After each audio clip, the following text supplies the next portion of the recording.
Salut à tous, c'est Nico et bienvenue sur la chaîne. Aujourd'hui, on va tout simplement passer en revue le style de jeu et la variété de jeux possibles pour chaque armée de Warhammer 40 000. Donc évidemment, une vidéo qui s'adresse plus aux personnes qui voudraient démarrer une nouvelle armée ou qui voudraient se lancer dans Warhammer 40 000.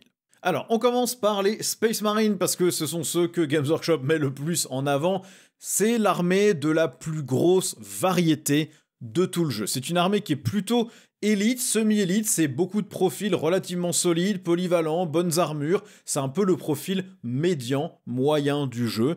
Il y a beaucoup d'infanterie spécialisée dans cette armée, des anti-tanks avec les désolateurs et leurs lance-missiles, des anti-élites avec les Hellblasters et leurs lance-plasma, de l'anti-infanterie avec les Infernus et leurs lance-flammes. Ils ont aussi un gros choix de véhicules, de motos, de speeders, de personnages. C'est la gamme la plus riche de tout le jeu et qui apporte du coup une variété tactique extrêmement importante. Leur mécanique principale, c'est le serment de l'instant. Vous désignez une unité contre laquelle vous allez être beaucoup plus efficace pendant tout le round de bataille. Donc toute votre armée va beaucoup mieux la toucher, beaucoup mieux la blesser.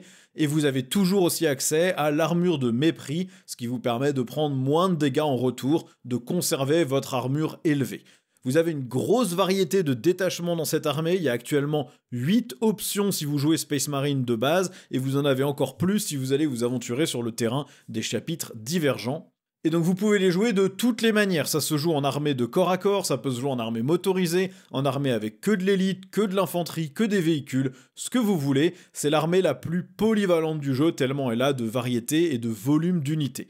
Actuellement, elle est à 45% de taux de victoire. Pour ces taux de victoire, j'utilise le site 40K Stats qui collectionne toutes les statistiques des parties renseignées sur l'appli Tabletop Battles. Donc c'est moitié partie amicale, moitié partie compétitive, un petit peu de tournoi par-dessus. Je trouve que c'est plus représentatif qu'un taux de victoire pur tournoi, pur compétitif. Et ce sont du coup les stats depuis le début 2025. Je fais un dernier point quand même sur les Space Marines, je rappelle que la couleur dont vous peignez votre armée dans cette édition n'a pas d'importance. Vous pouvez peindre vos Space Marines en ultramarine et jouer un détachement du codex Dark Angel ou Blood Angels. Vous pouvez les peindre en jaune, en vert, en bleu, en rose, en mauve, en ce que vous voulez. Vous avez accès à tous les détachements de tout le codex Space Marine et si vous le voulez, tous les détachements des suppléments de codex Space Marine, peu importe la peinture que vous avez appliquée sur vos figurines. A noter quand même que certains chapitres Space Marine, certaines armées Space Marine ont leurs propres suppléments, puisqu'ils ont leurs unités propres, leurs personnalités propres, et ils ont en général des détachements supplémentaires. Ils ont aussi la plupart du temps accès à toutes les unités du codex Space Marine normal, l'exception étant les Black Templars qui n'ont pas accès aux archivistes s'ils décident de jouer en Black Templar. Et donc on va détailler un petit peu ces chapitres divergents. On a la Death Watch qui elle est en index, elle n'aura pas de codex, elle n'aura qu'un seul détachement spécifique et son style de jeu c'est des kill teams de 10 figurines qui sont très chers en points mais qui peuvent taper très très fort et qui mélangent plusieurs styles d'armure, plusieurs armements, donc des unités très polyvalentes, mixtes qui peuvent vraiment cogner très fort. C'est des Space Marines encore plus élites que les Space Marines de base. On a aussi les Blood Angels, qui sont eux vraiment plutôt une armée de mêlée, c'est des unités spécifiques qui tapent très fort au corps à corps, des règles qui sont orientées sur le fait d'engager l'ennemi au corps à corps. Ils ont déjà eu leur codex avec 4 détachements en comptant celui de Noël. Et donc évidemment, vous pouvez jouer une armée qui est peinte en jaune et décider d'acheter ce codex, d'acheter des unités Blood Angels et de les jouer dans votre armée avec le détachement Blood Angels. Dans cette édition, ça ne pose aucun problème. Les Space Wolves, eux, c'est une armée plutôt d'inspiration viking qui est elle aussi plutôt orientée mêlée et corps à corps. Ils n'ont pas encore leur codex, ils peuvent potentiellement être un petit peu plus versatiles puisque parmi leurs unités, il y en a qui sont un petit peu plus axés sur le tir, mais globalement, ça reste plutôt une armée de mêlée. Ils ont accès pour l'instant à 2 détachements plus tous ceux du codex Space Marine. Les Dark Angels, eux, c'est une armée que vous pouvez spécialiser. Ils ont des ailes de l'armée, des wings. Il y a la Death Wing, qui est plutôt l'élite, les troupes vétérans qui résistent mieux aux dégâts. Les motos et les speeders de la Raven Wing, qui eux sont plutôt mobiles, foncent sur la table, engagent l'ennemi au corps à corps ou l'éliminent au tir. Et vous avez la Green Wing, où ça sont juste les Space Marines plus normaux, qui sont verts et qui sont en général plutôt orientés vers le tir. Et vous avez enfin les Black Templars, qui est une armée Space Marine de masse, qui mélange dans les mêmes unités des scouts et des Space Marines. C'est une armée qui est plutôt de courte portée au tir avec des lance-flammes, des fuseurs, mais aussi beaucoup de corps à corps, évidemment. surtout du corps à corps anti-infanterie en général. Donc c'est une armée qui a sa personnalité propre. Mais comme je le rappelle, vous pouvez peindre vos Space Marines de la couleur que vous souhaitez, utiliser le codex que vous souhaitez, le supplément de codex Space Marine que vous souhaitez, et jouer tous les détachements de ces codex-là légalement. Il n'y a aucun problème, que ce soit avec vos amis ou en tournoi. Personne ne peut rien vous dire si vous jouez des Black Templars qui sont violets. On passe ensuite à l'Adeptus Mechanicus. Là, c'est une armée qui va être une armée de masse. Elle est obligatoirement mixte avec infanterie et véhicules. Vous aurez du mal à la jouer spécialisée sur soit l'un, soit l'autre, même si ça peut se tenter. C'est une armée qui est coûteuse à jouer en termes d'euros. Les unités coûtent peu de points, donc vous allez devoir acheter beaucoup de boîtes pour faire une armée entière. L'armée est un peu scindée en deux grands morceaux. Vous avez les Skitarii, qui est l'aspect le plus développé de l'armée, qui sont ces petits cyborgs que vous voyez à droite, et tous leurs véhicules. Et vous avez le Cult Mechanicus, qui sont plutôt les prêtres, les électro-prêtres et certains serviteurs. Cette partie est beaucoup moins développée dans le codex. Le codex est déjà sorti en début d'édition et a été très remanié depuis. La partie règles de ce livre ne vaut plus rien du tout. Si vous voulez l'acheter, achetez-le pour la partie historique et pour le code que vous mettez dans l'appli. Mais les règles qui sont dans le codex ne sont plus du tout à jour. Elles ont été beaucoup remaniées par Games Workshop parce que l'armée ne fonctionnait pas à sa sortie. La mécanique principale, ce sont les impératifs doctrinaires. Vous allez en fait choisir soit d'octroyer à toute votre armée un bonus pour le tir, soit de lui octroyer plutôt un bonus pour le corps à corps. Et ce bonus est augmenté d'autres effets si vous restez à portée d'unités qu'on dit ligne, donc toutes vos troupes de Skitarii, vos petits cyborgs à pied. Tant que vous restez à 6 pouces de ces unités, vos bonus seront encore plus importants. Donc l'armée, son gameplay, c'est de jouer sur un très bon positionnement de vos troupes qui vont booster les autres unités. Vous devez vous assurer que vous commencez vos mouvements, que vous finissez vos mouvements, que vous êtes à portée d'une unité de troupes à chaque fois que vous tirez ou que vous voulez taper au corps à corps. Le but du jeu étant d'empiler des buffs, des boosts sur chacune de vos unités pour transformer des unités qui ont des profils assez moyens en unités qui finalement sont très fortes, juste aux endroits où c'est nécessaire sur la table. Donc c'est une armée plutôt de précision et de masse et de positionnement sur la table. Dans le codex et avec le détachement de Noël, on a aujourd'hui 6 détachements pour l'Adeptus Mechanicus, avec des listes qui peuvent être très spécialisées vers les Skitarii, des listes plutôt spécialisées Cult Mechanicus, prêtres et cataphrons, comme ce que vous voyez sur la droite, des armées plutôt mixtes qui mélangent un peu tous les aspects de l'armée, ou des armées vraiment axées sur le contrôle de la table et la mobilité. Il y a une bonne variété de jeux, la plupart des détachements sont de toute façon jouables, au moins en partie amicale. Actuellement, l'armée est à 46,2% de taux de victoire. Là encore, même source, 40K, enfin 40K stats. Vous pouvez trouver toutes ces stats sur Internet et ça représente à la fois des parties amicales, à la fois des parties compétitives. L'Astra Militarum, ou la bonne vieille garde impériale, si vous êtes un ancien et que vous connaissiez l'armée sous ce nom-là, mais que vous voulez vous y remettre, c'est évidemment une armée qui est très axée sur le tir. C'est une armée qui a assez peu de puissance en mêlée. En général, l'archétype, c'est une horde d'infanterie sacrifiable, pas trop chère, pas très résistante, qui fait pas très mal au tir, mais avec de nombreux tanks qui lui adjoignent une grosse puissance de feu, et puis quelques unités plus élites, comme les Tempestus, les Kazerkin, les Ogryn, et puis des unités de reconnaissance infiltrées. Concrètement, tout ce que vous pouvez imaginer dans l'armée actuelle, les armées de notre monde d'aujourd'hui, eh ben vous allez le retrouver en garde impériale. La mécanique principale de l'armée, ce sont les ordres. Vous avez sur la table des personnages qui sont des officiers qui vont donner des ordres aux unités qui sont du même type qu'eux. Donc soit des régiments d'infanterie ou de cavalerie, soit des tanks. Ces ordres vont donner des bonus de mouvement pour bouger plus vite, pour tirer plus fort, pour être plus précis quand on tire, pour mieux taper au corps à corps, mais surtout globalement pour le tir et le mouvement. Donc ça vous oblige quand vous jouez cette armée à maintenir votre structure de commandement. Vous devez avoir vos unités officiers, que ce soit des escouades d'état-major, des commandants de tanks, des officiers à cheval, qui vont vous donner des boosts et donner des ordres à votre armée. Si vous n'avez pas ça, votre armée tape beaucoup moins bien, et donc il faut maintenir votre structure de commandement et la protéger contre les attaques de l'ennemi.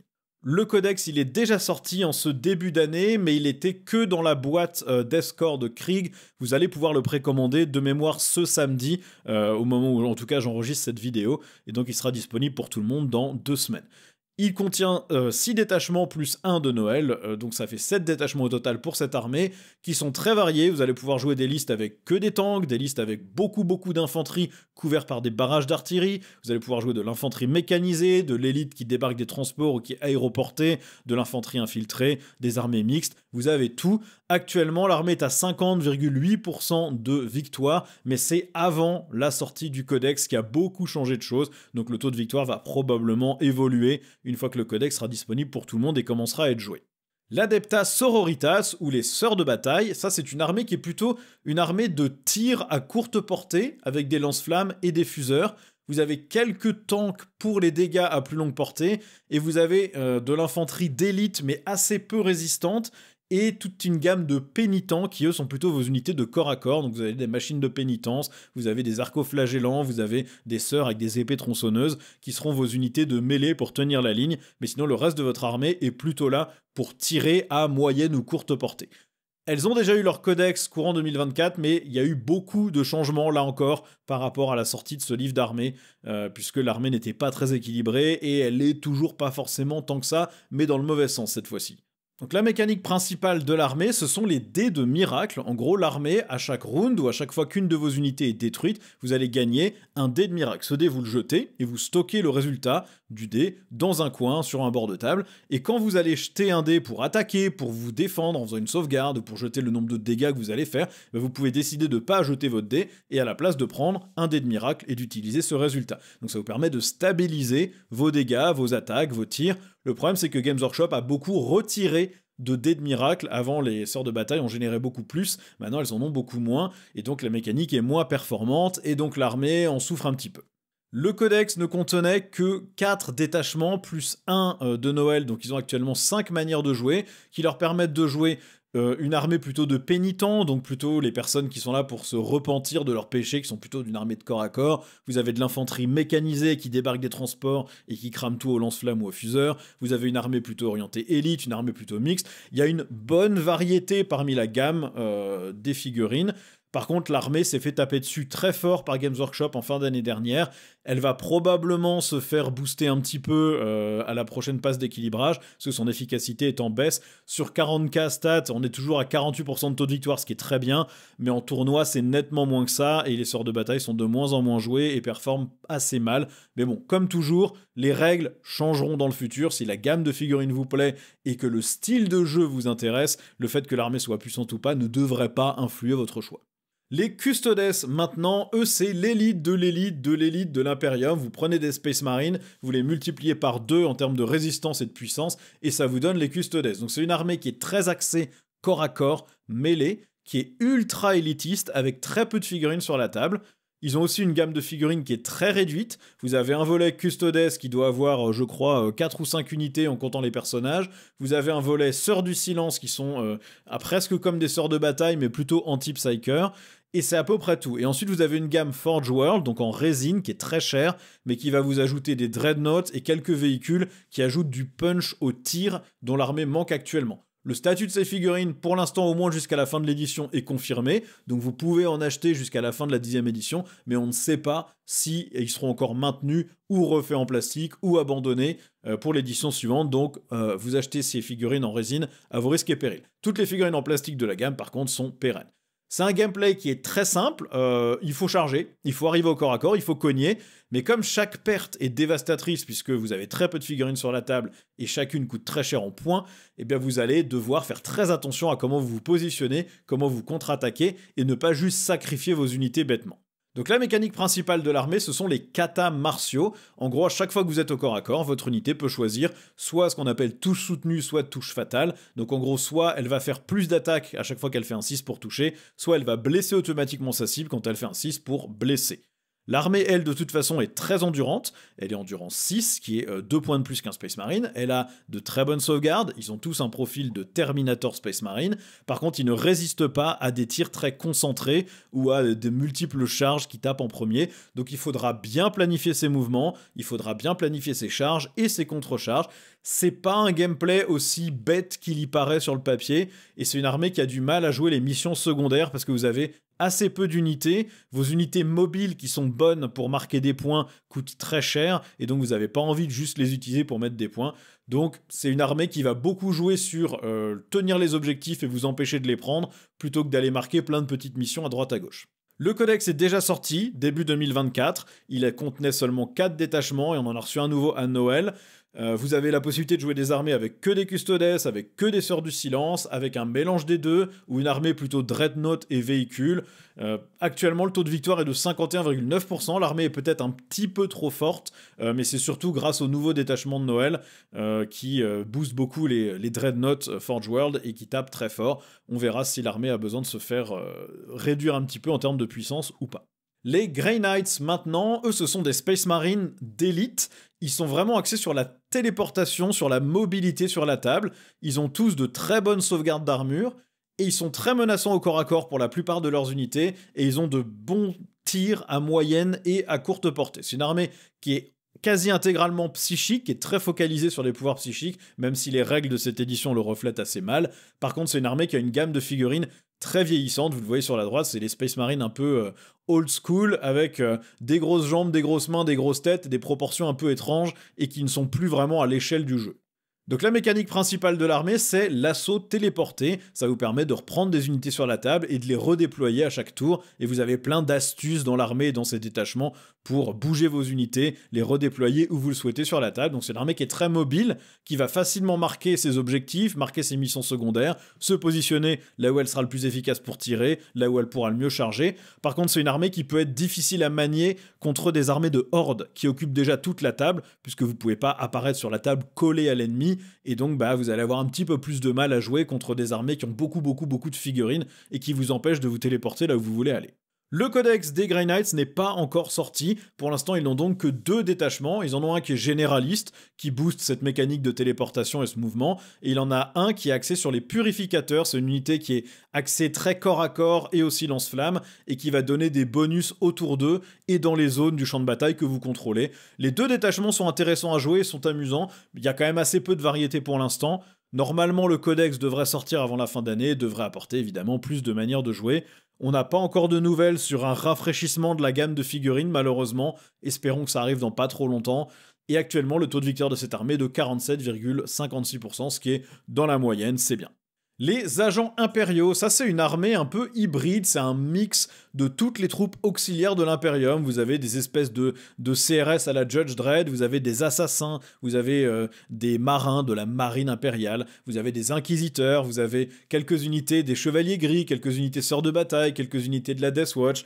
C'est une armée qui est très récente, le codex n'existe que depuis cette édition, même si c'est la xème itération de cette armée-là qui passe son temps à se faire revisiter par Games Workshop d'une manière ou d'une autre. Elle est surtout assemblée à partir de figurines qui étaient prévues pour le jeu Kill Team, donc c'est une armée qui peut coûter très cher en euros à collectionner, et elle va plutôt avoir un gameplay de horde d'infanterie assez peu solide, qui fait très peu de dégâts, mais qui occupe les objectifs. Vous avez quasiment rien qui tape, qui fait mal, vous avez quasiment aucun anti-tank, donc vous êtes juste là pour contrôler la table avec des hordes d'infanterie et empêcher l'adversaire de marquer des points, ce qui est un gameplay qui, à mon sens, n'est pas très intéressant, mais peut-être que certaines personnes trouvent ça sympa. La mécanique principale de l'armée, il n'y en a aucune. Je vous demande instantanément pardon pour ce détourage très malheureux de cette figurine d'assassin. J'ai détouré en virant la couleur blanche du fond et ça a supprimé une grosse partie du casque de cet assassin, ce qui lui donne un air très particulier, dont vous me direz des nouvelles en commentaire, peut-être.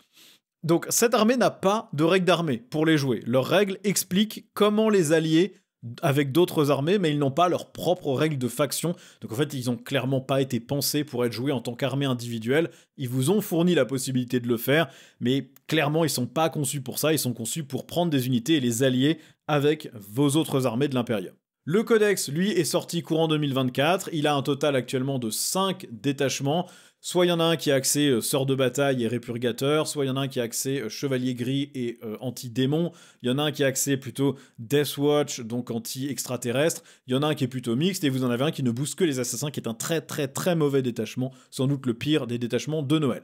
Au final, l'armée, elle n'est pas vraiment jouable en tant que telle. Elle est amusante en partie amicale si vous avez envie et que vous possédez les figurines, mais la construire volontairement en tant qu'armée, ça va vous demander d'être un passionné de l'univers de Warhammer 40 000. C'est mon cas, je possède une armée d'agents de l'Imperium, mais je suis parfaitement conscient que c'est de la bêtise pure d'acheter ce truc, sauf si vraiment vous voulez juste vous amuser avec. Elle n'est pas prévue pour être jouée de manière compétitive. Elle a quand même un taux de victoire de quasiment 46%, mais elle est jouée par tellement peu de personnes que ce taux n'est probablement pas très représentatif.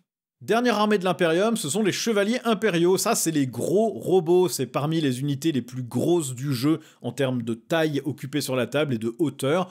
Ils n'ont aucune infanterie de base. Vous n'avez que des robots et des mechas. C'est une armée qui, du coup, aura très peu de figurines sur table. Au mieux, 12 ou 13. Et en minimum, peut-être 3 ou 4 figurines, pas plus. Vous allez avoir une énorme puissance de feu au tir, une énorme puissance de corps à corps sur chacune de vos figurines. Par contre, chacune est très précieuse. Dès que vous en perdez une, ça vous fait très mal.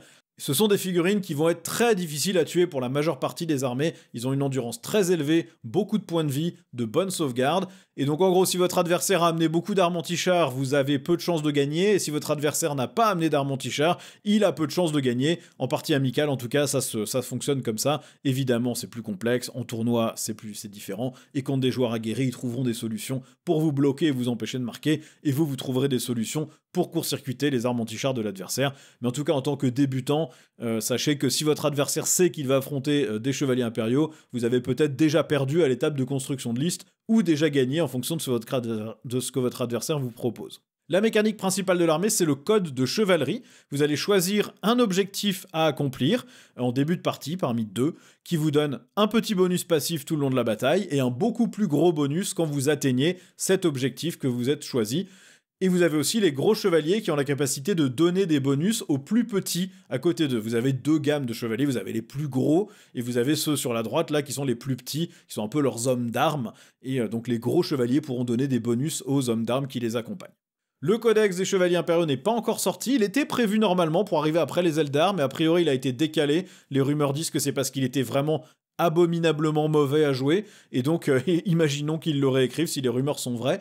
Donc vous avez pour l'instant seulement 2 détachements, et vous en avez en fait vraiment qu'un seul qui est pur chevalier impérial, puisque l'autre vous demande d'allier à votre armée des troupes issues de l'Adeptus Mechanicus. C'est une armée qui est souvent très polarisée. Si l'adversaire sait qu'il affronte des chevaliers, il y a des chances qu'il gagne si vous n'êtes pas un expert, parce qu'il va amener le maximum d'anti-chars et vous pourrez pas faire grand chose. Sinon, il a que très peu de chances de gagner, puisqu'il aura pas ce qu'il faut pour sortir autant de points de vie que ce que vous pouvez amener sur la table.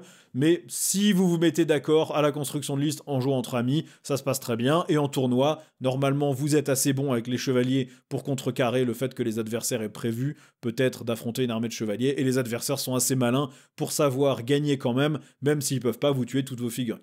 Les chevaliers impériaux actuellement ont un taux de victoire à 53,7%, ce qui est assez élevé. On passe maintenant au chaos. On va commencer par les démons du chaos. Alors ça, c'est une armée qui est très variée, qui regroupe les figurines de 4 dieux du chaos différents. Vous les avez ici, de gauche à droite, Tzeentch, Slaanesh, Khorne et Nurgle. Et vous avez donc 4 influences visuelles très distinctes et 4 gammes de figurines assez distinctes. Globalement, c'est une armée qui n'est orientée que sur le corps à corps et la mêlée, qui va vous permettre de vous téléporter un peu partout sur la table et d'attaquer l'ennemi en vous téléportant proche de lui, en le chargeant. Toute l'armée a une sauvegarde invulnérable, ce qui fait qu'en fait vous vous moquez un peu de la pénétration d'armure ennemie. Par contre, vos troupes ne sont pas non plus très résistantes, et vous avez un mélange assez large d'infanterie, de démons majeurs, de cavalerie, de bêtes. Si vous jouez des démons issus des 4 gammes, vous avez une grosse richesse de figurines. Si par contre vous jouez mono-démon, enfin mono-dieu, donc que du Khorne, que du Slaanesh, votre gamme est beaucoup plus réduite. La mécanique principale de l'armée, c'est l'ombre du chaos. Elle vous permet de régénérer les démons qui réussissent des tests de commandement quand ils sont dans une zone du terrain que vous contrôlez. Et ils vous permettent aussi d'ébranler les ennemis qui sont dans votre zone, et ça leur cause des dégâts quand ils ratent ces tests d'ébranlement.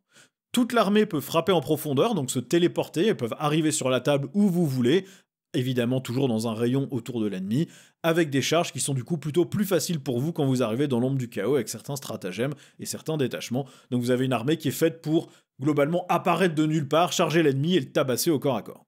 C'est un peu ça le gameplay de l'armée. Leur codex n'est pas encore sorti, mais l'armée a déjà 5 détachements. Vous avez un détachement mixte qui booste les démons au global, peu importe ce que vous choisissez, et vous avez un détachement par dieu, donc un pour Tzeentch, un pour Khorne, un pour Nurgle, un pour Slaanesh. Celui de Slaanesh est très fort, probablement un peu trop, et les 3 autres sont potentiellement bons, avec celui de Nurgle qui, moi, est celui que je préfère le moins, celui que j'aime le moins, mais qui plaira à d'autres personnes. Il y a une possibilité que cette armée ne soit plus jouable en tant qu'armée à part entière d'ici la fin de cette édition, mais que chacun des démons, enfin chacun des dieux, les démons de chaque dieu soient répartis dans les codex Légion du Chaos de chaque dieu. Donc les démons de Khorne avec les World Eaters, les démons Slaanesh avec les Emperor's Children. C'est pas confirmé, mais il y a un gros faisceau d'indices qui pointent vers ça, et il est de plus en plus évident que c'est vers ça que Games Workshop veut aller. Maintenant, est-ce que ça sera pendant cette édition ou pas ? Pas sûr, à vous de voir si vous avez envie de commencer cette armée-là ou pas. Actuellement, le taux de victoire est de 53,5%, surtout mené par Slaanesh, puisque leur détachement de Noël est très fort, mais globalement, les autres ont l'air de performer plutôt correctement aussi. C'est une armée qui est bien équilibrée. Les Space Marines du Chaos, maintenant, c'est une armée d'élite, c'est le pendant renégat corrompu des Space Marines classiques. Ils peuvent fonctionner aussi bien au tir qu'au corps à corps, avec une petite prédilection pour le corps à corps, mais les armées de tir sont viables. Ça mélange toutes les unités classiques auxquelles les Space Marines ont accès, donc des Space Marines infanterie, des Terminators en armure lourde, des tanks, des Dreadnoughts, mais vous avez aussi toute une partie corrompue avec les possédés, vous avez des cultistes humains qui s'approchent de la garde impériale, voire même des gardes impériaux renégats, vous avez des mutants, vous avez des machines démons, comme des espèces d'araignées mécaniques, des espèces de centaures géants. Le style de jeu, c'est sacrifice versus récompense. En gros, vous avez la mécanique qui est celle des pactes sombres, et vous allez volontairement risquer de subir des pertes dans l'unité, de subir des dégâts, en échange d'un bonus à vos dégâts. Donc vous allez devoir faire un test de commandement à chaque fois que vous attaquez au tir ou au corps à corps. Vous pouvez choisir de faire ce pacte. Dans ce cas-là, vous faites un test de commandement. Si vous le ratez, vous prenez des dégâts. Mais que vous le réussissiez ou que vous le ratez, vous avez un bonus qui vous permet de taper plus fort ou d'avoir plus d'attaques. Et toute l'armée peut tirer parti de ce bonus. Donc c'est un style de jeu où vous allez devoir accepter potentiellement de subir des pertes pour cogner plus fort, ou à certains endroits décider de ne pas risquer de subir de pertes au prix de un petit potentiel de dégâts. Donc le codex est sorti courant 2024 et il vous propose, avec le détachement de Noël, un total de 9 détachements. Ça vous offre beaucoup de variétés de jeux. Vous pouvez faire des armées axées sur les machines démons, vous pouvez avoir des forces de cultistes, des forces d'élite, une armée mixte qui mélange tous les types d'unités, une armée plutôt de jetpack et d'infiltration, une armée pure infiltration. Il y a beaucoup de choix, avec des trucs plutôt random et amusants, des trucs plutôt compétitifs. Il y a tout. C'est une armée qui est très bien équilibrée actuellement. Elle a une très bonne gamme de figurines qui sont propres, relativement récentes. Il y a encore quelques petites tâches par-ci par-là sur comment sont packagées et vendues certaines des figurines, mais globalement, c'est une armée qui est très belle à regarder et à jouer. Par contre, attention, elle reflète vraiment seulement le côté corrompu des Space Marines du Chaos, le côté renégat qui refuse de vénérer les dieux. Ça, vous ne l'avez pas vraiment dans ce codex et dans les règles de cette armée. Leur taux de victoire actuel est de 45%, ce qui est un peu en dessous de ce qu'il faudrait, mais il leur manque pas grand-chose pour remonter. Sans doute quelques baisses de coups en points suffisent, il n'y a pas besoin de toucher les règles. La Death Guard maintenant, qui est la légion renégate de Space Marine du Chaos, qui s'est vouée à Nurgle, le dieu de la mort, de la pestilence, du cycle de la vie. C'est une armée qui est lente, qui va avoir assez peu de mobilité, même leurs véhicules bougent pas si vite que ça. Par contre, ils ont une forte endurance, et c'est plutôt une armée qui va faire ses dégâts au corps à corps et au tir à courte ou moyenne portée.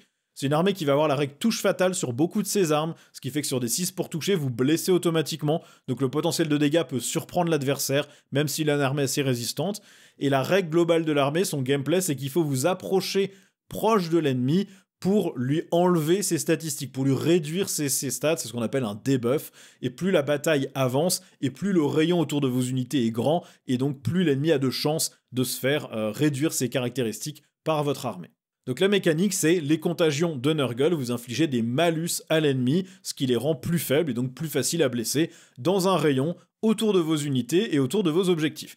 Donc le gameplay, c'est une avance sur les objectifs, vous devez occuper le terrain, garder le terrain, vous assurer que l'ennemi soit à proximité de vous pour lui mettre ses malus et donc pour être efficace quand vous le tapez ou que vous lui tirez dessus. Le codex n'est pas encore sorti pour cette armée, il est annoncé, il arrivera probablement dans le second trimestre de cette année, second ou troisième trimestre.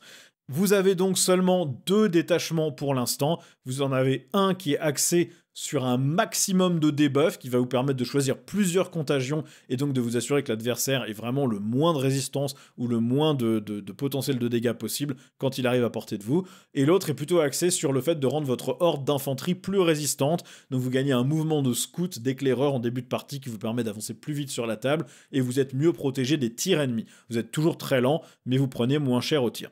Vous avez une très belle gamme de figurines, les figurines sont très belles, très détaillées, probablement un enfer à peindre, sauf si vous êtes fan de tentacules et de viscères, mais il y a beaucoup de détails, beaucoup de couleurs différentes, par contre elles sont magnifiques.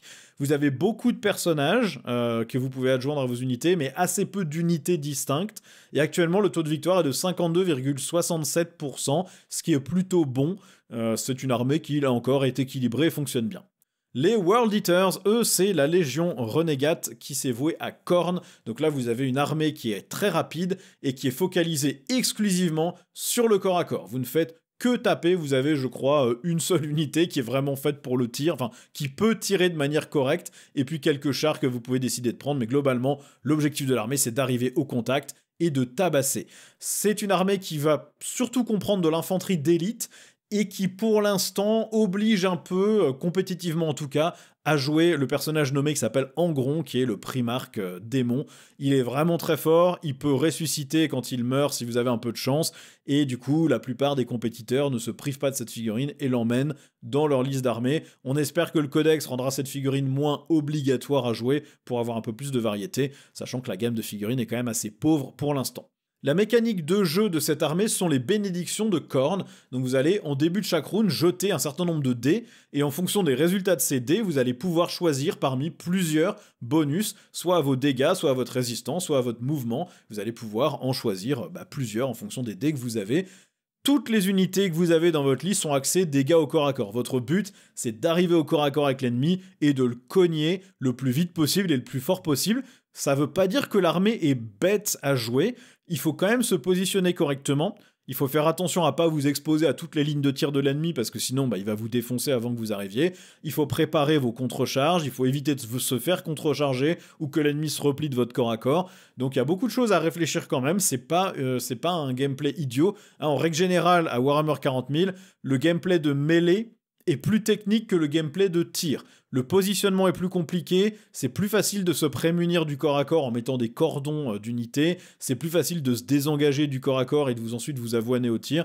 Donc le gameplay, le positionnement, les consolidations, les mouvements liés au corps à corps sont plus techniques que juste ouvrir une ligne de feu et shooter. Donc les armées de corps à corps sont pas si bêtes que ça. Après vous pouvez quand même la jouer en mode Unga Bunga où vous poussez les figurines tout droit et vous espérez que ça survive, ça marche aussi très bien en partie amicale. Le codex pour cette armée n'est pas encore sorti, là encore il devrait arriver deuxième trimestre ou troisième trimestre de cette année. On sait que tous les codex Légion du Chaos sont les prochains à arriver. D'abord les Emperor's Children et ensuite les 3 autres, donc ça va arriver dans peu de temps. Mais pour l'instant vous avez que 2 détachements, l'un qui est axé gros boost de dégâts, il vous donne des bonus quand vous chargez, et l'autre qui est axé choisir encore plus de bénédictions de Khorne. Donc si vous n'arrivez pas à avoir celle que vous voulez quand vous jetez vos dés en début de round, vous pouvez en choisir encore une de plus qui va s'appliquer à toutes les figurines qui ont un champion, toutes les unités, à plusieurs unités qui ont un champion ou un personnage dans l'unité. Votre gamme de figurines, par contre, pour l'instant, est maigre pour les World Eaters. On espère une seconde vague rapidement. Il est à peu près certain que les démons de Khorne seront aussi disponibles dans le livre d'armée, donc vous aurez au moins ce côté-là à aller chercher. Mais si vous aimez vraiment que les Space Marines et pas les démons, pour l'instant, il y a quand même assez peu de choix. Le taux de victoire de l'armée actuellement est à 49,94%, donc quasiment 50%. C'est très bien équilibré, ça fonctionne très bien. Les Thousand Sons, maintenant, eux sont les Space Marines renégats qui se sont voués à Tzeentch, le dieu du changement, le dieu de la magie. Ce sont des figurines d'inspiration très égyptienne, et c'est une armée qui va être très élite parmi les Space Marines du chaos, qui va être surtout focalisée sur des unités qui ont des pouvoirs psychiques.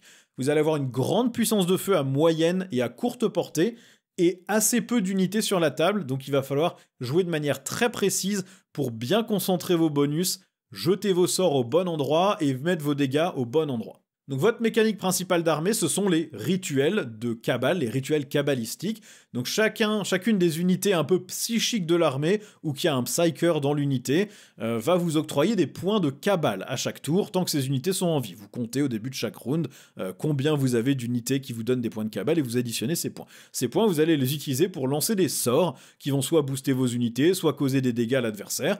Et donc ça vous oblige, quand vous créez votre armée, à prioriser les unités qui confèrent ces points. Vous n'allez pas dépenser un quart de votre armée dans des prédateurs et des tanks, puisque cela ne vous donne pas de points de cabale, et donc n'interagissent pas avec votre règle d'armée, ne vous permettent pas de lancer vos rituels qui sont très forts, donc vous allez privilégier plutôt des unités qui vous donnent ces points de cabale. Donc pour l'instant, l'armée oblige quand même une construction d'armée très spécifique et vous permet pas tant que ça d'exploiter toute la richesse de la gamme de figurines, même si la gamme n'est pas très très large.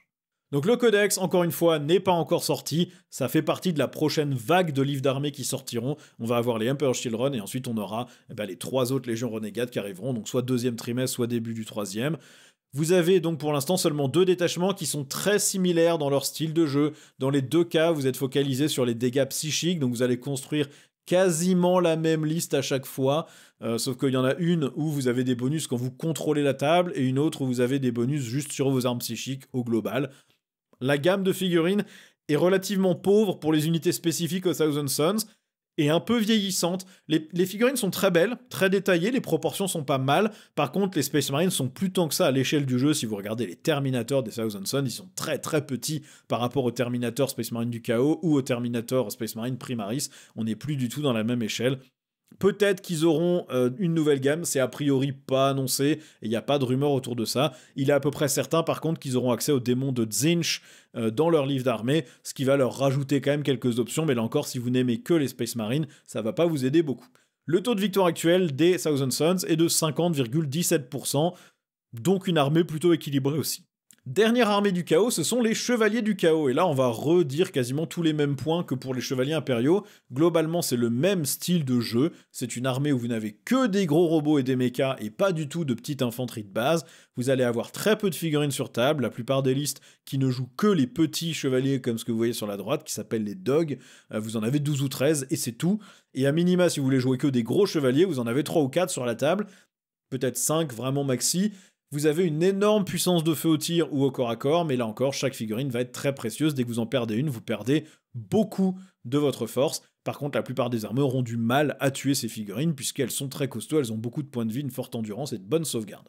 La mécanique principale de l'armée, ce sont les héros de la terreur, c'est la possibilité d'ébranler les ennemis dans une aura autour de vos chevaliers, et plus l'adversaire est ébranlé, et plus vous allez avoir de bonus pour le taper, et les adversaires ont également des malus à leur test d'ébranlement s'ils sont trop près de vous. Cette règle a été améliorée en fin d'année dernière et est un petit peu plus intéressante maintenant. Ça reste des règles basées sur l'ébranlement, ce qui actuellement dans le jeu est très aléatoire. Ça peut être très efficace, ça peut être complètement nul, c'est pas très stable.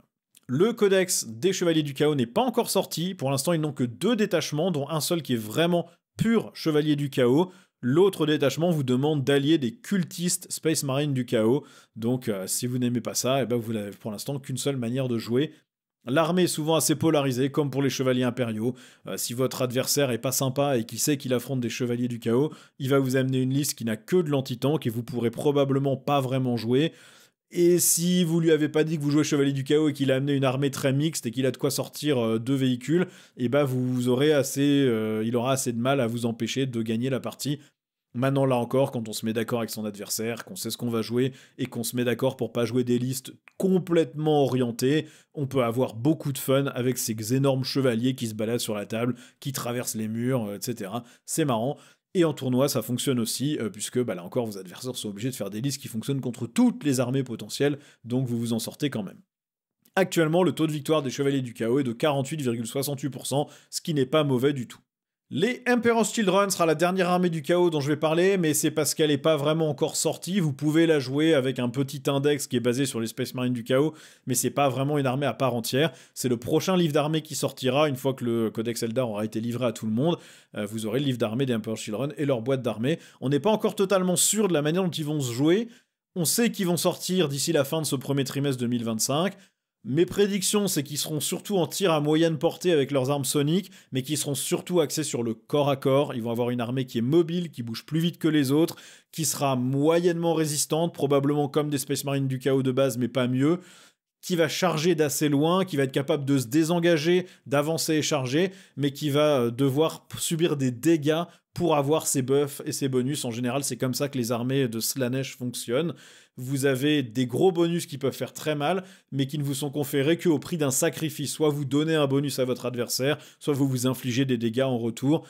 En général, ce sont des armées qui peuvent être techniques à bien utiliser, à bien jouer, puisque si vous vous trompez dans votre échange de ressources, que vous sacrifiez quelque chose que vous n'auriez pas dû sacrifier, et vous vous retrouvez à perdre la partie de manière bête, parce que vous êtes donné un bonus là où il n'était pas intéressant, mais vous avez quand même perdu vos ressources. La gamme de figurines, on le sait, va être réduite, elle va mélanger les démons et les nouveaux Space Marines, mais il y aura assez peu d'unités. Vous avez une très belle pièce centrale avec Fulgrim en haut à droite, mais ça va être une armée, ça va être un début de gamme avec des démons où la gamme des démons Slaanesh est quand même assez vieillissante aussi. C'est une armée dont on en saura plus probablement d'ici quelques semaines, et c'est une armée que moi je compte jouer quand elle sort, donc je vous en dirai plus une fois que j'aurai pu la tester un peu. On passe maintenant aux factions Xenos, donc les extraterrestres. On va commencer par les orques. C'est une armée de horde, c'est une armée qui, dans son archétype de base, se joue avec une masse d'infanterie assez résistante, mais avec de mauvaises armures, et de très nombreux véhicules, pas très endurants, mais qui vont assez vite. C'est une armée qui est très axée corps à corps, avec une grosse endurance, mais pas de bonne sauvegarde. Au tir, ça peut être dévastateur, mais c'est très imprécis. Toute l'armée touche sur du 5+, quasiment, voire des fois sur du 6. Donc vos tirs sont pas du tout précis. Par contre, si vous avez de la chance et que ça touche bien, vous pouvez faire très mal. Et il y a une très très large gamme de figurines. C'est une des plus larges du jeu après les Space Marines et les Eldar, je dirais. Vous avez des orques sauvages qui chevauchent des squigs tout rouges. Vous avez des véhicules de brinque-ballants, des camions, des espèces de gros wagons de bataille avec des rouleaux compresseurs devant. Vous avez des dreadnoughts, vous avez des tanks. Vous avez beaucoup de types d'infanterie qui tirent, qui tapent. Vous avez beaucoup d'unités d'élite, des orques plus gros, plus costauds, des orques en armure. La gamme est très variée.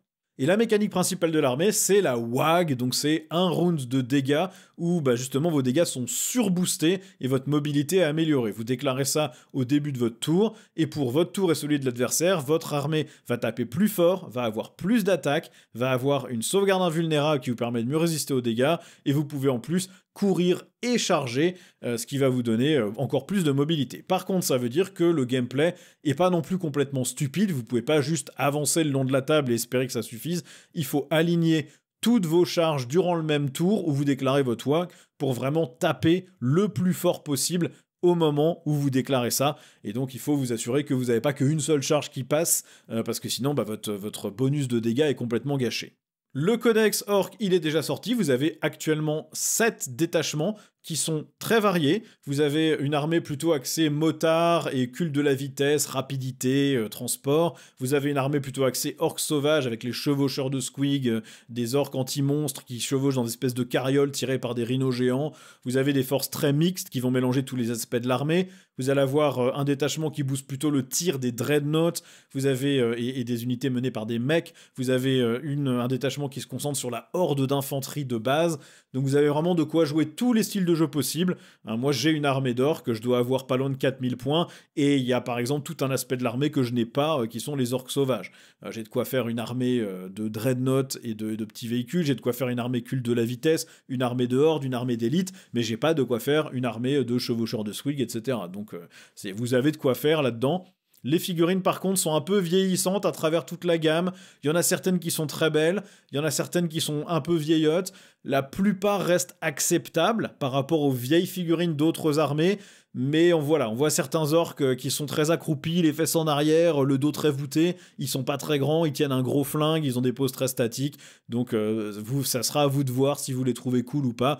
Mais c'est de toute façon une armée qui est ouverte à toutes les conversions. Vous pouvez bidouiller, échanger des morceaux d'une figurine à l'autre sans aucun problème, et donc vous faire une armée qui a vraiment la tête que vous voulez. Son taux de victoire actuel n'est que de 46,7%, il est un peu bas. Il y a probablement quelques hausses de points, quelques baisses de points à leur donner par-ci par-là sur certaines unités pour les rebooster un peu, mais clairement c'est une armée qui est jouable, qui cogne et qui fonctionne.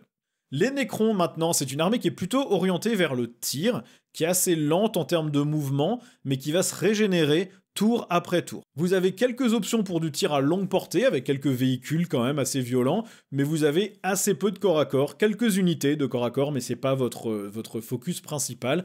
C'est une armée qui est résistante, même en dehors de la régénération, vous avez des endurances assez élevées et de bonnes sauvegardes d'armure, donc c'est une armée qui peut clairement encaisser les dégâts.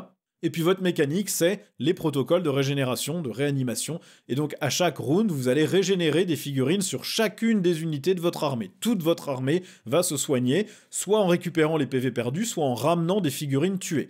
Et vous avez dans la plupart des détachements des règles et des astuces qui vous permettent d'activer ces protocoles plus fréquemment pour vous régénérer un petit peu plus souvent. Si votre unité n'est pas détruite en une seule fois, il y a des chances que l'adversaire n'arrive pas à la détruire au tour d'après si vous jouez bien et que vous vous cachez. C'est une armée qui va vous demander quand même de bien vous positionner. Vous pouvez jouer un peu en mode rotation où les unités qui sont affaiblies se recachent pour pouvoir se soigner, pendant que les unités qui se sont régénérées ou qui sont toutes fraîches sortent de derrière leur couvert pour prendre les objectifs. Vous pouvez vraiment jouer comme ça en cachant les unités et l'ennemi va être obligé de concentrer son tir sur votre armée. Par contre, attention, c'est aussi une armée qui dépend beaucoup de ses personnages pour se booster et obtenir des bonus dans la plupart de ses détachements. Et donc, si l'ennemi est capable de sniper ses personnages, vos unités vont se retrouver à être moins efficaces que ce qu'elles devraient être. Vous avez une très belle gamme de figurines en écran, elles sont quasiment toutes au goût du jour, à part une ou deux exceptions. Elles sont belles, pareil, c'est inspiration un peu égyptienne, c'est des morts-vivants mécaniques, c'est très très classe. Leur codex est déjà sorti, ils ont un total de 6 détachements avec le détachement de Noël, et vous pouvez jouer des hordes d'infanterie, plutôt une armée basée sur les véhicules, une armée qui se téléporte, vous pouvez jouer une armée de destroyers, donc des unités qui tapent très fort mais qui sont peu nombreuses, vous pouvez jouer des armées d'élite, c'est vraiment très varié. Et actuellement, le taux de victoire est de 50,14%. C'est une armée qui est bien équilibrée maintenant. Beaucoup de ses détachements sont jouables. Ils ont un peu galéré à l'équilibrer en début d'édition. Mais là, maintenant, je trouve qu'elle est dans une très bonne situation.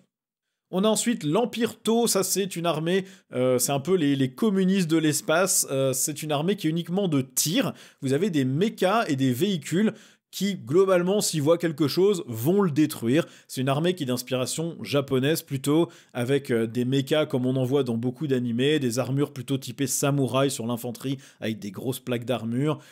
C'est une inspiration assez japonaise, avec des symboles japonaises ou chinoises, avec des symboles d'inspiration taoïste.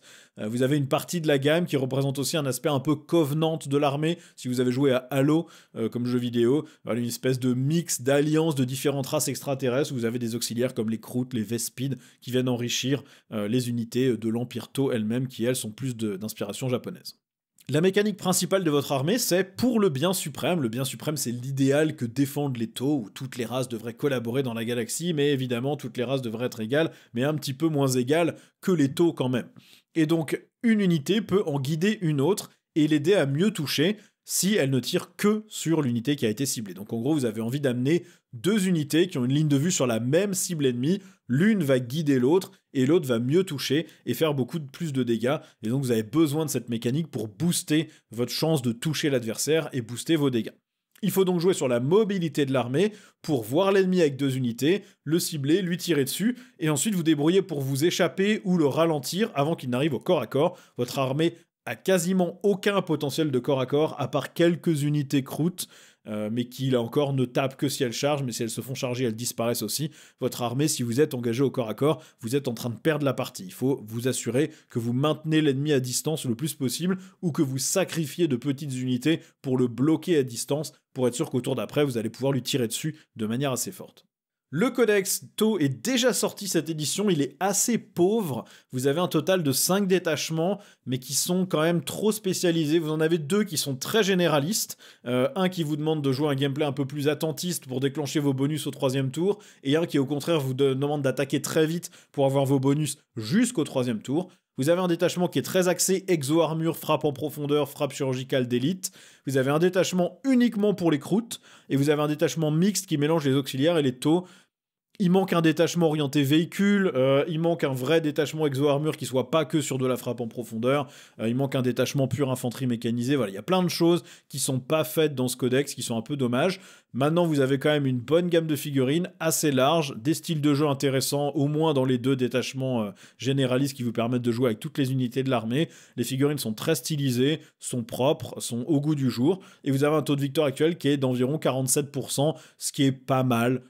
Franchement, par rapport à cette édition, tant qu'on est entre 45, 46 et 50, 51, normalement on est plutôt bien. Les tyrannides ensuite, ça c'est un peu vos Zerg de StarCraft 2, c'est un peu vos xénomorphes d'aliens, c'est une marée d'extraterrestres sans conscience propre, c'est des drones de l'esprit de la ruche qui dévorent tout sur leur passage, qui ruinent complètement les planètes, en aspirent toutes les ressources, les transforment en biomasse pour fabriquer d'autres tyrannides et continuer à ravager la planète d'après.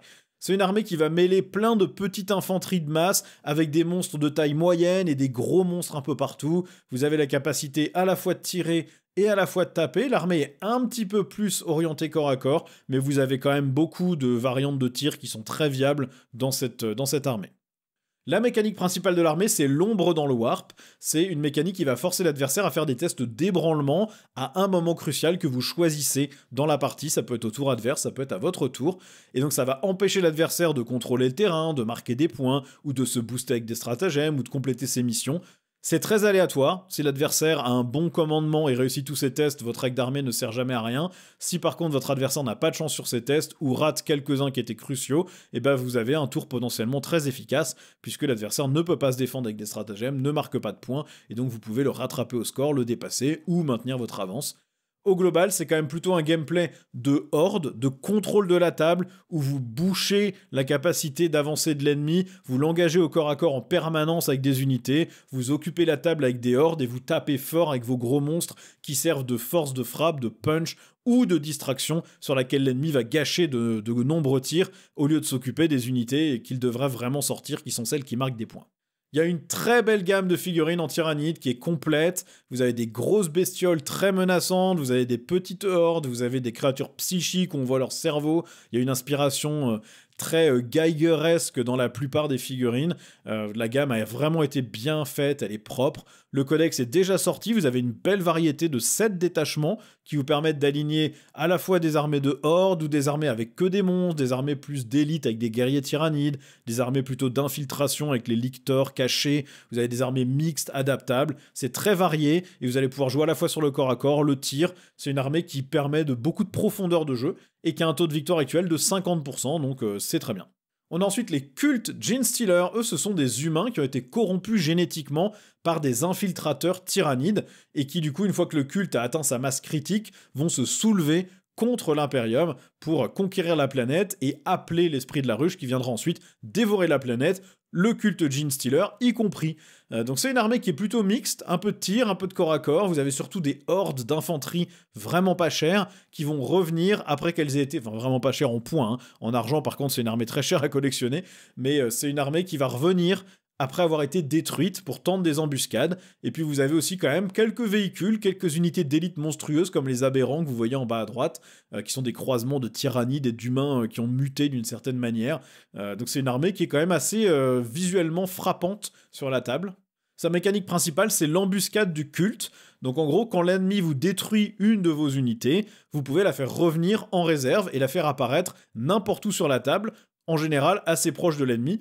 Votre nombre d'unités qui peuvent revenir est assez limité, ça se base sur un système de points que vous avez en début de partie, vous n'avez pas vraiment de manière d'en générer d'autres, et il vous faudra donc bien choisir ce que vous sacrifiez comme unité, et ensuite ce que vous allez faire revenir en réserve, et donc vous allez avoir un gameplay où vous avez des vagues d'attaques qui vont noyer l'ennemi à certains endroits de la table, et ensuite vous désengagez quand vous avez perdu vos unités, et les faire réapparaître d'un autre côté de la table, là où l'ennemi est le plus vulnérable, et puis vous avez une énorme sélection de personnages que vous pouvez mettre dans vos unités pour les booster et les rendre un peu meilleurs aussi, pour être sûr que quand vous réapparaissez, vous faites le maximum de dégâts possible.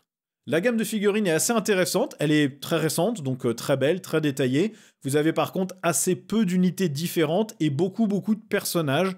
Le codex est déjà sorti, il a 6 détachements en comptant celui de Noël. C'est une armée qui a pas mal changé depuis le début d'édition, mais les détachements vous permettent d'aligner des armées de hordes d'infanterie, des armées plutôt d'aberrants, de monstruosités tyrannides. Vous avez un détachement qui vous permet carrément de jouer avec des alliés tyrannides qui boostent le culte et le culte qui booste les tyrannides. Et vous avez des armées qui vous pouvez jouer des motos, des véhicules. Donc la variété est quand même assez grande. Et vous avez un taux de victoire actuellement de 52,28%. Qui, là encore, reste dans la moyenne. C'est une armée qui est équilibrée, qui fonctionne bien. Elle n'est pas pétée, elle n'est pas trop faible, elle marche. Alors les Eldari, ce sont un peu les hauts elfes de Warhammer 40 000, mais avec un aspect très monacal. Les Eldar des vaisseaux mondes, ils se choisissent un chemin dans la vie dans lequel ils se consacrent à 100% et ils réfrènent en permanence leurs émotions, puisque s'ils laissent libre cours à leurs émotions, ils deviennent un peu comme les Drukhari, où plus rien ne peut les apaiser, et la dernière fois qu'ils ont fait ça, ils ont créé Slaanesh, donc on comprend pourquoi ils ont envie de se restreindre un petit peu. C'est une armée qui est très très versatile, au même niveau de versatilité que les Space Marines. Ils sont aussi à l'aise au corps à corps qu'au tir à courte portée, moyenne portée, longue portée, des armées mixtes qui mélangent tous les styles de combat. C'est une armée qui est très riche en termes de gamme de figurines, quasiment toutes ont été refaites récemment. Je crois que vous avez dans le codex quelque chose comme 68 ou 70 fiches d'unité, donc vous avez beaucoup de choix et donc beaucoup de styles de jeu, que ce soit la mobilité, des gros robots avec les les chevaliers fantômes, comme vous voyez sur la droite, avec des guerriers aspects qui ont tous été refaits récemment. Vous avez beaucoup de choix. La mécanique principale de l'armée, c'est la transe guerrière. Ça vous permet à chaque round de faire à vos unités ce qu'on appelle des manœuvres agiles. C'est des mouvements de réaction qui vous permettent de vous cacher après vous êtes fait tirer dessus, de vous replier si jamais l'ennemi aussi se replie, d'avancer plus vite vers l'ennemi pour le charger, de contre-attaquer, de l'empêcher de vous tirer dessus quand vous bougez. Vous avez plein d'astuces de mouvement. C'est une armée qui est très fragile, qui survivra pas à des phases de tir intensives, mais qui est extrêmement mobile. Donc c'est une armée qui va pas être difficile à jouer, parce que vous avez une gamme de figurines tellement large que vous pouvez jouer des variantes un petit peu plus résistantes et solides, où les erreurs sont un petit peu plus pardonnées.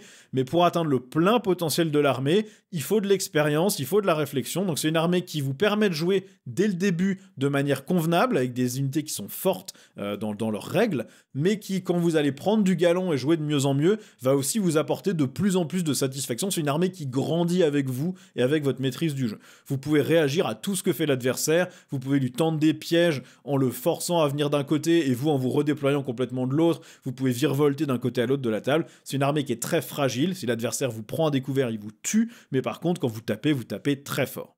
Donc le codex vient de sortir, il était en précommande la semaine dernière, si je me trompe pas, ou la semaine d'avant, et vous avez dedans, en comptant le détachement Noël, 8 détachements, il me semble, qui sont très variés. Vous pouvez jouer des armées d'élite de guerriers aspects, vous pouvez jouer une armée de masse avec des gardiens et des petits véhicules de soutien, vous pouvez jouer une armée full véhicules et unités embarquées, vous pouvez jouer une armée de harlequins seulement, une armée mixte avec des drukhari, une armée de guerriers fantômes, vous avez une variété qui est énorme et qui reflète bien la gamme de figurines. Le taux de victoire actuel des Eldar, il est de 48%, mais c'est le taux de victoire avant le nouveau codex. Il faudra voir, une fois que ce codex sera sorti, si ce taux est augmenté ou baissé. Certaines personnes pensent que les nouvelles règles sont pétées et que le livre va être trop fort. Certaines personnes comme moi pensent que certaines choses sont fortes, mais qu'au global, c'est compensé par la faible endurance. On verra, en fonction du taux de victoire moyen, pas que en tournoi, mais en partie amicale aussi, ce que ça donne et est-ce que le livre d'armée est trop fort. De toute façon, Games Workshop rééquilibrera si jamais ça cogne trop. Ce qui est sûr, c'est que c'est une armée très variée, qui grandira avec vous et qui vous offre beaucoup de possibilités de jeu et de modélisme. Donc, une des meilleures armées du jeu sur un peu tous les aspects du hobby. Vous avez ensuite les Drukhari, qui sont les elfes noirs de Warhammer 40 000, sont des Eldar qui ont préféré ne pas se remettre en question après la chute de leur empire et la création de Slaanesh, mais plutôt qui ont décidé de continuer à faire souffrir un peu tout le monde autour d'eux, et qui vont du coup éviter de se faire aspirer leur âme par Slaanesh en faisant souffrir plutôt les gens, et donc c'est l'âme des autres gens qui va se faire aspirer à leur place. C'est une armée de tir et de corps à corps qui est très très mobile et qui favorise beaucoup les transports. Dans cette armée, vous voulez que vos unités soient embarquées.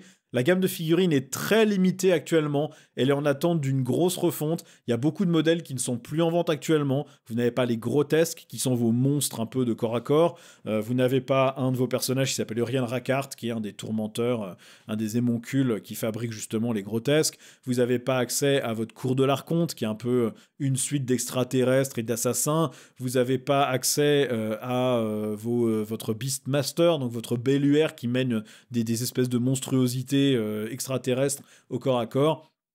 Les autres figurines sont propres et sont belles. Les transports, le Venom, le Raider, les Kabbalites que vous voyez là, les Witch, tout ça c'est bien, c'est propre. Les figurines n'ont pas besoin d'être retapées. Par contre, il manque beaucoup de choses. Et même si on retape les figurines qui ne sont pas vendues, la gamme reste quand même assez pauvre pour une armée qui date de la 3e édition. Hein. C'est quand même une des armées les plus anciennes du jeu et qui est la moins bien servie. C'est une armée qui a des styles de jeu très variés, qui sont basés sur le mouvement, sur le fait de frapper, de se replier. Vous avez toujours envie d'aller taper, mais de pouvoir vous recacher derrière, puisque comme pour les Eldari, si on vous voit, on vous tue. La mécanique principale de l'armée, c'est la puissance par la souffrance. Donc quand une unité ennemie est détruite, ou rate un test d'ébranlement, vous allez gagner des points de souffrance, et ces points, vous allez pouvoir les dépenser pour booster vos unités de Drukhari, soit pour mieux tirer, soit pour mieux taper au corps à corps, soit pour relancer vos charges, ou relancer vos jets de course d'avance.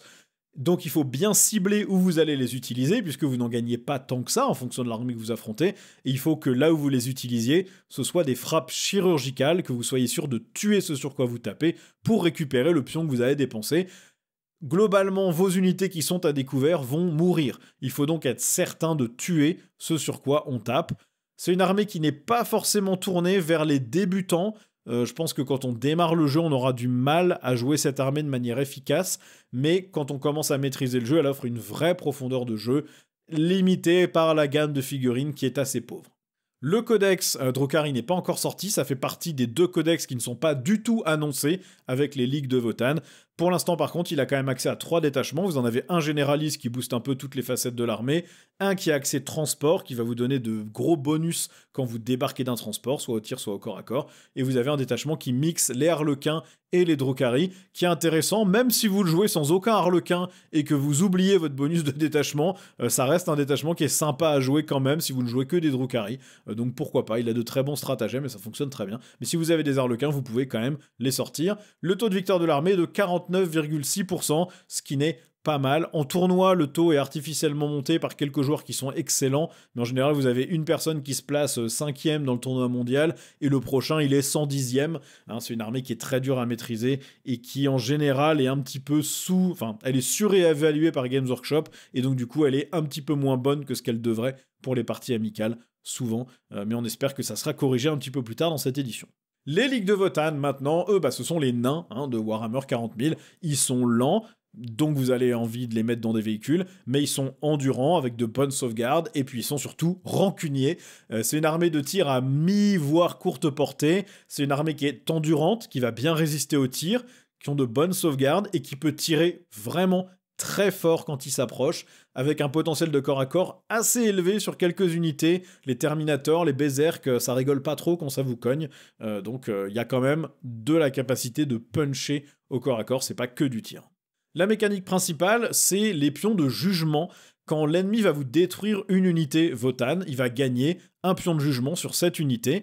Quand l'ennemi a un pion sur lui, vous avez +1 pour le toucher. Quand il a 2 pions, vous avez aussi +1 pour le blesser. Et puis c'est le maximum de pions que vous puissiez avoir sur une unité. Et donc plus votre armée perd de troupes, plus elle tape fort. Le but du jeu, c'est donc de sacrifier des unités peu chères en les mettant sur des objectifs pour obliger l'adversaire à sortir et à s'exposer, pour que des unités d'élite ennemie tue ces petites unités, et que du coup, vous ayez bien plus de facilité à tuer ces unités d'élite. Donc en gros, vous échangez une unité pas chère contre la capacité de démolir une unité ennemie qui coûte beaucoup plus cher que celle qui vient de vous détruire, et vous espérez que votre sacrifice est compensé par le bonus de dégâts que vous avez. Le codex n'est pas encore sorti et n'est pas encore annoncé, comme les Drukhari, on ne sait pas du tout quand est-ce qu'il arrive. Ils ont seulement 2 détachements pour le moment. Ils ont un détachement généraliste qui va donner plus de jetons de jugement, plus de pions de jugement, vous en donnez plusieurs en début de partie. C'est quasi indispensable pour faire fonctionner l'armée. Et vous avez un deuxième détachement qui booste en gros 2 unités de votre armée et qui est vraiment pas très intéressant.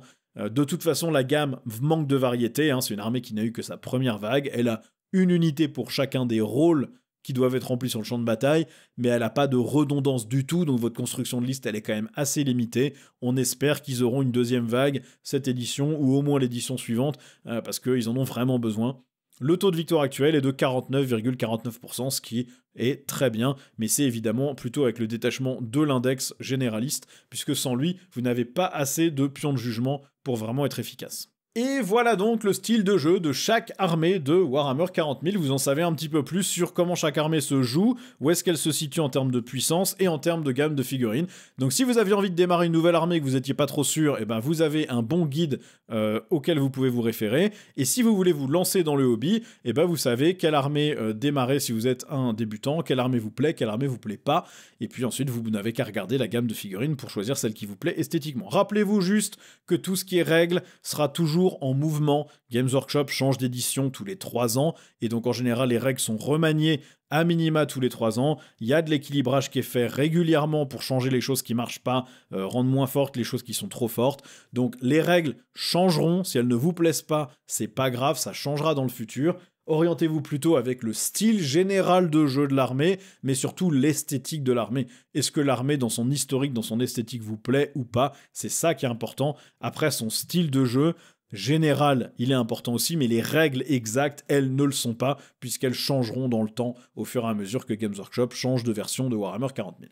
En tout cas, merci d'avoir regardé cette vidéo, j'espère que vous avez apprécié. Si vous êtes nouveau sur la chaîne, n'hésitez pas à cliquer tous les boutons habituels, à vous abonner. J'essaie de faire à peu près 3 vidéos par semaine en couvrant des actus, des trucs méta, des stats, des combos, des idées de jeu. Donc n'hésitez pas à me suivre si ça vous intéresse. Et puis en attendant, merci d'avoir regardé et je vous dis à la prochaine pour une nouvelle vidéo. Ciao!